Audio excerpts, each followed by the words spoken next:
السلام عليكم ورحمة الله وبركاته، ازيكم يا حبايب قلبي، اخباركم عاملين ايه؟ يا رب الكل يكون في افضل حال. حلقة جديدة معاكم النهارده من سلسلة الحلقات القصيرة اللي كنا اتكلمنا عنها. كل يوم هنناقش ان شاء الله موضوع مع بعض. هنتكلم النهارده على موضوع شوية نصايح ازاي في عجالة سريعة نقدر ان احنا نتجنب بيهم ان احنا نتصاب بخراج في اسناننا. طبعا خراج السنان اول ما بيطلع في بقنا بتبص تلاقي تلاقي كل واحد بالنسبه له موال، على حسب لو كان صغير ياخد له علاج، لو كان مش عارف كبير بيضطر ان هو ساعات يفتحوا جراحيا الدكتور يطلع طبعا الصديد اللي جوه والحاجات دي. فالنهارده هناخد شويه نصائح سريعه كده ازاي ان احنا نتجنب. اول حاجه ان احنا نتجنب تسوس السنان عن طريق ان احنا نهتم بسناننا. تاني حاجه بعد كده هي اننا نشرب ميه معالجه بالفلور.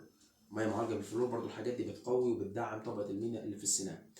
تالت حاجة بعد كده نحاول إن إحنا نستخدم، طبعا دي تالت حاجة ليها علاقة بأول حاجة، إن إحنا بنستخدم معجون سنان بنغسل بيه على الأقل مرتين يوميا، وبنستخدم خيط بنحاول إن إحنا نمرره بين السنان زي كده عشان نشيل البواقي الطعام اللي هي موجودة بين السنان بتكون بعد كل وجبة.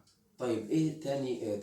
إحنا قلنا تالت حاجة. رابع حاجه بحاول ان احنا نتجنب ان احنا ناكل السكريات، ونتجنب ان احنا ناكل الوجبات الخفيفه اللي هي الجانك فود والحاجات دي طبعا، والهمبرجر والحاجات السريعه دي برضو عشان بتربي بكتيريا. طبعا بتقعد بقايا الاكل بتقعد على السنان فبتتحلل بتعمل لي بكتيريا برضو بتبقى مش ضاره. نحاول ان احنا ناكل الاكل اللي هو مليء بالعناصر الغذائيه الصحيه للجسم. اخر حاجه في الاخر ودي حاجه مهمه برضو عايزين نخلي بالنا منها، وهي ان احنا لازم نزور دكتور السنان بشكل دوري عشان نتاكد من اي حاجه في مشاكل في اولها عشان نقدر نحلها. لان احنا قلنا كنا قلنا في حلقات سابقه قبل كده، ممكن او لو ما قلتش اديني بقولها المره دي النهارده، ان مجال طب السنان دايما كل ما بتاخر المشكله كل ما تكاليفها بتزيد، وكل ما المشكله حلها بيكون اصعب. فغير لو انت رحت بسيط بيكون حلها بسيط وانت نفسك المريض مش بيتعب منيها، وهتكون تكاليفها الماديه اقل.